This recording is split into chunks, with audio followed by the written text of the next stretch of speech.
do you hire someone out who like deals with most of that? Like you said, you respond to everything, but is it really you or is it? So currently, I would say everything is me. I have had social media managers in the past. If I hire anybody for social media, they do these accounts only. So anytime you're, messaging me via one of these, what my personal accounts are mine. So like I'm doing them. There's nobody else doing them.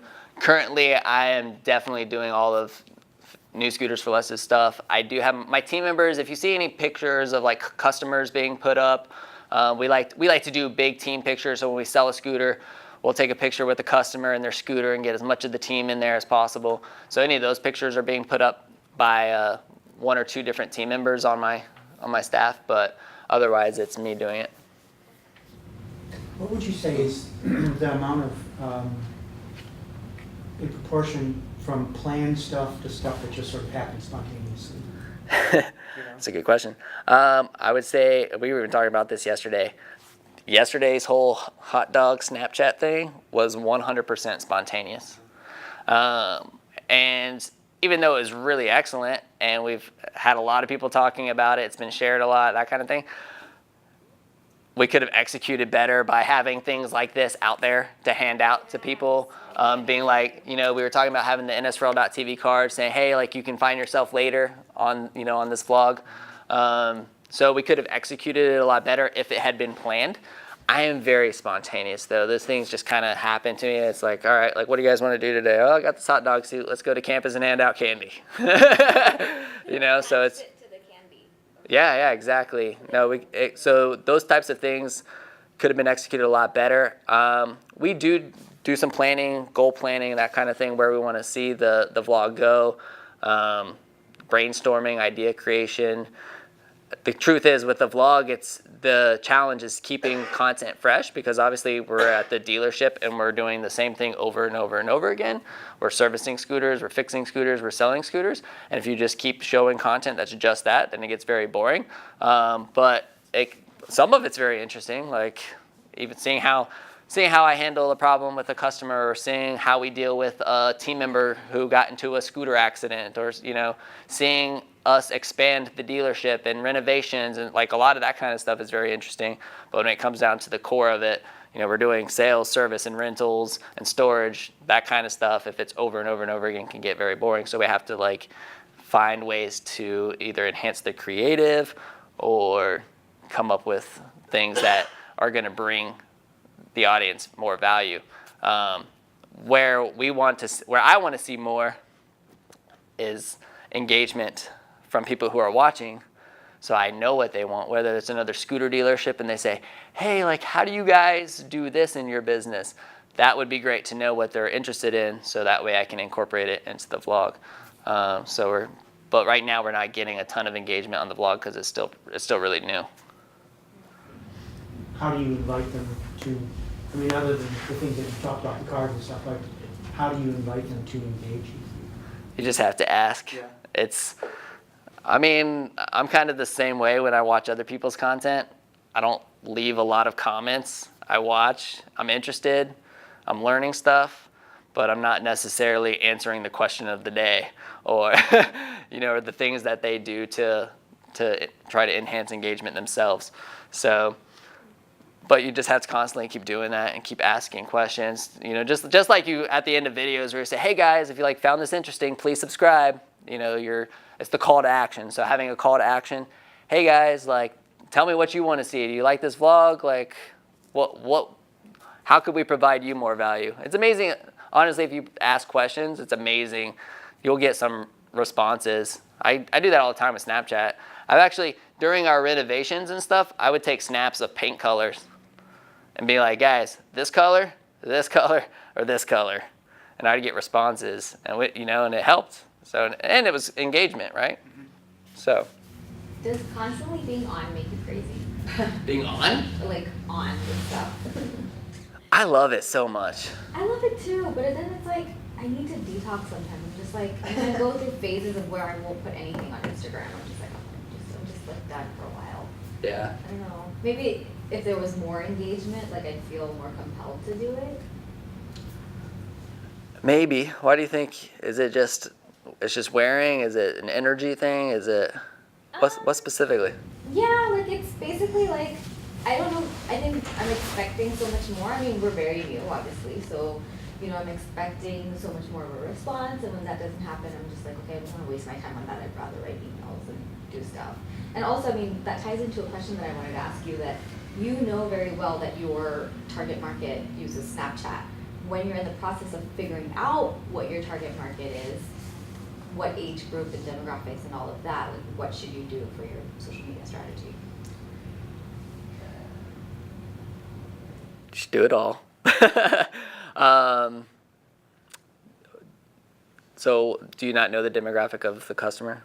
Well, You're still trying to figure it out? yeah, still trying to narrow it down. So like I use LinkedIn a lot for like property managers. So like, you know, people that I've met or I've talked to over the Can you give me just a little bit of background? Is it businesses that are your customers, or? Yeah, so actually both. So, well, the end user is always different from the direct customer. So we're a subscription box service for Airbnb, vacation rental, those two. Yeah, I've seen it. Yeah. And basically, the volume sales that we do are to property management companies, so the people that manage Airbnbs, vacation rentals, or our platforms themselves, with a fair amount of listings on there. But through like the subscription model, we are trying to target like hosts, like someone who has one property or manages 5 on their own, and they don't go to an external company. So they might be doing like welcome kits on their own. They might be expanding, so they don't have time to actually put these things together anymore. But then the end user is actually never our direct customer. So through social media, we've been able to get travelers and users of Airbnb and vacation rentals very excited. But because it's more of a B2B2C model, it gets a little interesting in terms of like how to do it. Instagram and Facebook for sure. Yeah. Pinterest, maybe, because and I say this because of the picture qualities. And you know, when you think of like vacations and the thing, like you're seeing a lot of that. Instagram is huge, right? Like you see people's vacation photos and pictures of the beach and just like perfect pictures. So I would definitely say that, and like Instagram is great because in terms of hashtags, like I have to think that people who do that type of thing, like host, travel themselves. There's a comfort there, right? So I think finding those people who travel, maybe doing a lot of the travel hashtags and that sort of thing, could be really, really big. No matter what you do, it should be very consistent. So you don't want to get worn out. You don't want to, I mean, Instagram, and I believe me, I feel it too, but Instagram should be minimum of 3 posts a day. Yeah. But it should be a minimum of 3 posts a day, constantly just, you know, spread out over time, like things that are going to create that engagement. You should use 30 hashtags because that's what you're allowed to use. Yeah. I mean, have a set of like 30 hashtags that I'll just copy paste. And you should vary them too, though. Yeah. Don't just get like in the hack of like, because as soon as you start looking at social media and as soon as you start looking at it as a task, I have to check this off my list, it's doing you no good. Okay? So if you're using it as a strategy of like, okay, I'm going to use this and I'm going to engage with people and I'm going to build my business and I'm going to offer customer service, then that's a much better route because now it's a part of your strategy versus a to-do item. Right. You know what I mean? Too many of us have it as a to-do item. I'm being told this is important. I'm not passionate about it. I don't really want to do it. Check. And if that's the case, which it sounds like it could be, then you need to find somebody who will give it the passion. So whether it's outsourcing or whether it's finding a really good intern or somebody who can do it. I'm like, out of all social media platforms and even the one that's not represented here, I really don't like Pinterest. I mean, I know it's primarily female anyway, but I know that we missed some opportunity. For a long time, we had what we called a Pintern. She was our Pinterest intern, and she did a really good job. And as soon as she graduated, or as soon as she left for the semester, like I didn't fill it, and and I need to, like, and I know that, but Pinterest is just not, I'm not as in it as I am with these others. So I know that's not really doing me much good right now. You know what I mean? Have you tried something that just didn't work? Like, have you been on a sort of social media platform and you said, this isn't working, I'm not getting response from my target market? Have you tried stuff that didn't work, or have you been pretty good at picking the things that you think are going to work? I know it works, and the things that I've done have worked really well. There's been campaigns that could have been better or didn't work very well. But no platforms that you tried where you're like, yeah. I'll be honest, I have not tried advertising on Pinterest, though I have friends who are telling me that I should, you know? And it's just because I'm so into Instagram, Snapchat, and Facebook. Again, it's like I know where my favorites are, and that's where I engage the most. I would definitely say if it's too difficult to juggle everything, then find the ones that interest you the most and go all in. You know, definitely go, like, I'm definitely all in on Snapchat. There's not a day that goes by where I did not snap about something happening at the dealership, or in my life, or my kids, or what, you know, all of it. And then there's things like Instagram stories, which, you know, these new features are just awesome. I mean, you can, for example, on Instagram story, if I do a snap from my dealership and then I grab the location tag and it's tagged new scooters for less, well, that will put it into the Instagram story for Gainesville, and I instantly get more views. So like today, I'm taking, you know, I have a scooter that I'm discounting. I'm trying to move some inventory. I have like brand new scooters for like $8.99. It's like massive sale, like inventory blowout. Like, get these out of here. And so I took just an Instagram story, just showing, hey, got like $8.99, just showing the scooters, and then I put the new scooters for less tag. And so when they go, if somebody watches Gainesville's Instagram story, then they're seeing that. They're seeing new scooters for less. They're seeing $8.99. You know, so it's marketing the company. How do you get that in the Gainesville story, or you just hashtag it?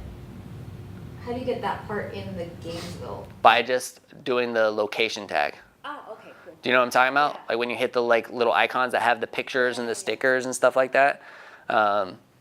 You do that, and it has the location. And it says new scooters plus, and you just select the location. So, and that works really well. And I know, like, that kind of goes against what I was saying earlier in terms of like marketing. Don't get me wrong. We obviously market sales, things that we do special. It's just you don't want that to be the bread and butter of your social media. You don't want to be doing a sale every single day on social media. So, you had a question earlier? Okay. I was wondering, like, what are the highs and lows of having your own business? I think you talked about kind of the entrepreneurial blog that you're founding on. So every day is a high. Yeah. Yeah, I mean, it's obviously, like, the more successful days are the days that you hit milestones. Like last year we sold 813 scooters, which was the most scooters we had sold in 1 year. And that was a huge milestone, and because it was up from like 650 the year before or something. So, I mean, it was a huge number.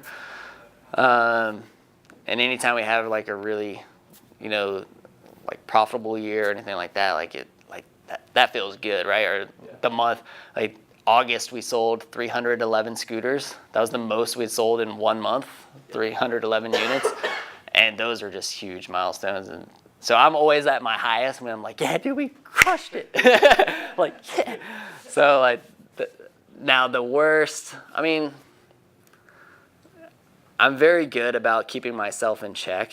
So, because I actually got in this conversation last week with another group that I went to, and you know, every day, like, I can keep myself in check by just saying, you know what, like, even though this day was just terrible, at least my kids aren't the kids in the hospital dying of cancer. You know, there's always somebody who has it worse, and so that kind of stuff really just kind of keeps me in check, and I'm so, like, just grateful for that kind of stuff, you know. But I mean, of course, I have bad days. There's days where you have a customer that you couldn't really make happy, or My worst day was probably in January of 2006 when my business partner at the time dropped the proposal on the table to split the company, and he wanted to end our business partnership. Like, that kind of stuff is obviously very, very difficult to go through. But hindsight, when I look back, I'm like, it's the greatest thing that ever happened to me. You know, I've had my own company now, 100% owner since 2006. I got to build the team that I wanted to build. I've got an incredible team. I got to build the culture that I wanted to build. We have an incredible culture. And I mean, there's no doubt in my mind that we're going to make Gainesville the scooter capital of the world. Yeah. It's sometimes convincing them, my team, you know, it's, and getting, you know, investors, the people that are backing us to believe it too and see my vision. Because when you look at me and I start talking about it, there's no doubt like he's going to do it. But over time, it's the patience, man. Like, it's patience. A lot, even with the social media stuff, like, you don't see the results right away. So it's like, oh, maybe I should spend more time on the emails because I feel like this is more important. Like, you just have to be extremely patient with it and very consistent with it, because it will. But we have the same conversation about the vlog. Like, I know it's going to work, but when you don't see the results right away, and you've only been doing it for a few months, it's like, all right, can I be patient enough to really see this thing through? And you have to be able to see it through. Yeah. Yeah, where'd you come up with that idea for the vlog? Was it just like, this is like something that's happening?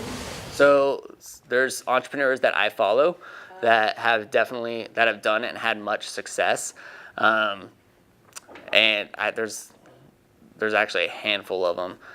And all of them that have done it consistently have had proven results. When people ask me, why are you doing a vlog?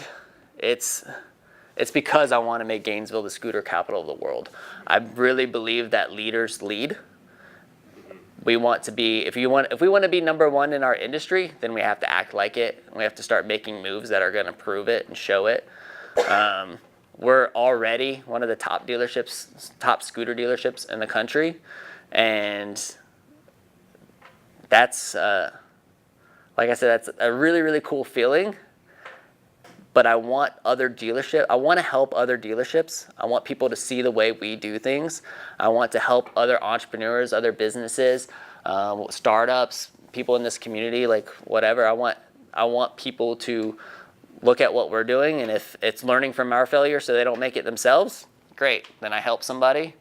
But I truly believe that at the end of this, it's going to show that we made Gainesville the scooter capital of the world, and that we are the leading scooter company forever. So hopefully I proved myself right.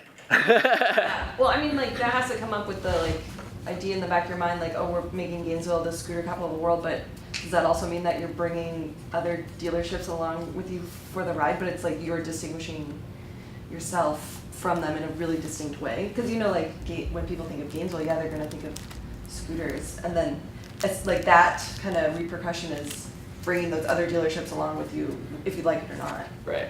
I can definitely tell you, you know, questions and things that we've talked about that we weren't sure of, like, okay, here we are opening up our entire business to our local competition. Yeah. Like, we know that they watch. Yeah. So it's like, are we okay with that? How transparent do you want to be? Yeah. And we've done a good job. I know that as this thing develops and as it gets stronger, that I'm going to become more transparent. There's obviously details about, like, things that happen with team members that we can't necessarily get into the details about and that sort of thing. So there are challenges to it. I don't really care in terms of other dealerships in other, you know, parts of the nation. Like, I know that they watch. In fact, I would say that our biggest audiences are other scooter dealerships. And then I would say local businesses, people who are familiar with Gainesville, because there's a lot of things that are happening. You know, in our vlog, you'll see me speaking to the city or doing different things around the city, and it's great to be like, oh, like, I know where that place is, or, you know, they can relate to it. They can see the Snapchat hot dog on campus and be like, I know exactly where that is, so they can relate to it. And then the third is definitely customers. I mean, we have I've definitely sold scooters in the short term because of it. I've had parents who did. I got on the phone one time and I had a parent tell me like, yeah, I just did a marathon of your vlog, and like you're definitely the scooter company we're buying for. So I know in the short term it's helped bring in business too. It's been something that has distinguished us from our local competition. But I also know that it's going to make every scooter dealership and every competitor that we have better. Yeah. For sure. So yeah. If some of your team members are students that have a variety of, I guess, academic aspirations, how do you ensure their transferable skills? This is like not connected to social media, but just like how are you still building your team to be leaders beyond the time that they're with you? That's a good question. I mean, for me, it's about giving them as much of my time as I possibly can. So just in mentorship, I think a lot of the times, even for the people who are full-time, we're still a young company. Like it's not like we bring a ton of like awesome Fortune 500 benefits to the table. You know what I mean? Like I want to provide medical insurance to my team, and I haven't been able to provide those kind of benefits yet. So the benefits that I can offer are my time. And like I'm very financially savvy, so like if they want to sit down and go over their personal budgets and things like that, like I'm more than willing to offer my time to help them there. And the leadership that I instill in terms of, well, especially even for our part-time college students, I think it's very unique to work in a position like ours or in a job like ours as a college student, because I've been able to get the buy-in because those young adults definitely feel like they're contributing to something that's much greater than themselves, and they definitely feel we get their buy-in in other ways too. I mean, in terms of we give paid time off to our part-time college students. We do profit sharing with our part-time college students. So things that I would say most college businesses don't do, we definitely do things like that. But I just try to instill as much of my values in them as I possibly can. So that's why we try to find team members that have the same core values as our company. We have 12 core values. That's what I hire by and fire by. And by finding people that have those values, then they have my values. And then I just try to spend as much time with them as I can. I don't want to say I'm like a parent, but it's very much like a parent relationship, like I look at them as they're my own kids and I want what's best for them. And a lot of times it's not a position with us. Like we'll find out that it isn't right for them, and I'll try to help them find something that is. But it's that I just try to give them my time. You know how the retail companies hire for like holiday because it gets busier? Do you guys hire for August? So it's something that we're getting better at. One of the things that we've had success with lately is hiring people who used to work for us. So we have a couple team members, even if they can't. We have one team member who actually has another full-time job, but she'll come and work from like 5 to 8 p.m. in August and do like paperwork and administrative stuff. So she's been an incredible help there. And then we get, even for back to school weekend, I mean, it's crazy. Like of the 311 scooters, we sold 42 on back to school Saturday. So there's really a weekend that's just absolutely chaos. Out of August, there's a week and a half that's just really, really busy. And then the Friday and Saturday before school start are absolutely insane. And if we can get a couple of them just to come back and help that Friday and Saturday, then we're really good. My personal assistant as well. So I have a personal assistant. She has her own company, which is an event planning company. So she brings in a couple of her team members. And that's really helped as well, because even if her team members are walking around handing out waters to customers and just kind of helping with the flow, that has helped tremendously. So it's like, because it is kind of an event, so they kind of just run it like it's an event. But yeah, and you guys have some little swag, phone wallets. You have my business card. You can absolutely reach out to me anytime. Anything I can do to help, just let me know. And thanks for letting me come in today. It's fun.